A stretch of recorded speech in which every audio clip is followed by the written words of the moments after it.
bedanya hipertensi biasa versus hipertensi kronis? Banyak pasien yang datang lalu bertanya, "Dok, saya ini tekanan darahnya tingginya itu apa cuman sementara aja?" Seolah-olah hipertensi itu seperti status hubungan ya, ada yang serius, ada yang cuma numpang lewat.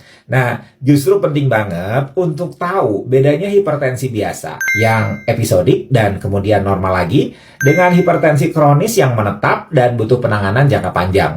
Karena dua-duanya itu ada konsekuensinya loh. Hipertensi biasa atau sementara itu biasanya muncul karena pemicu yang jelas. Misalnya nih, habis marah, habis olahraga berat, habis kurang tidur, minum kopi banyak, atau baru aja ketakutan pas lihat pocong muncul di tengah jalan. Nah, tekanan darah naik sebentar, lalu turun lagi dalam hitungan jam. Ini tuh ibarat tamu yang tidak diundang yang cepat pulang. Tidak ideal, tapi ya memang mungkin terjadi. Sementara, hipertensi kronis adalah kondisi di mana ketika tensi itu tetap tinggi, berulang, dan bertahan lama. Nah, ini yang harus ditangani dengan serius. Perbedaannya itu tidak hanya soal angka, tapi juga polanya. Hipertensi kronis biasanya tidak turun dengan istirahat saja. Misalnya sehari turun, besok naik lagi, lusa naik lagi. Pembuluh darah sudah mengalami perubahan struktural, makin kaku, respon hormonnya berubah, ginjalnya lebih sensitif pada garam. Jadi bukan sekedar hari ini lagi capek, ini kondisi biologis yang sudah berubah.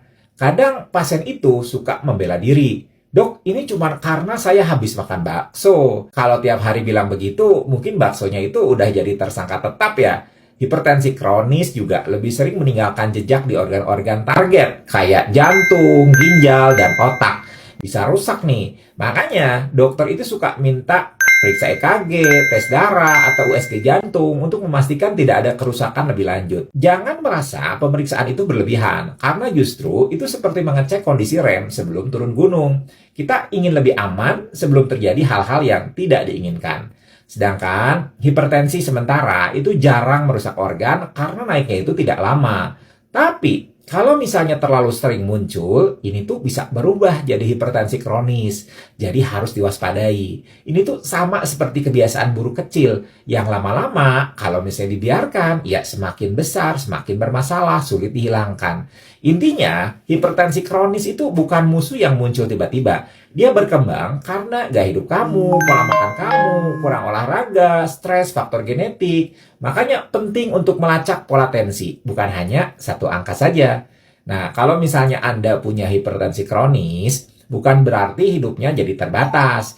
Justru banyak orang dengan hipertensi itu bisa hidup sehat, aktif, dan bahagia sampai usia panjang. Yang penting adalah disiplin kontrol, kenali tubuh sendiri, dan lakukan penyesuaian kecil tiap hari. Seperti misalnya, kurangi garam, banyakin buah. Yuk, lebih perhatian pada tubuh kita. Follow ya akun ini untuk info kesehatan penting lainnya, supaya perjalanan hidup tetap panjang dan berkualitas.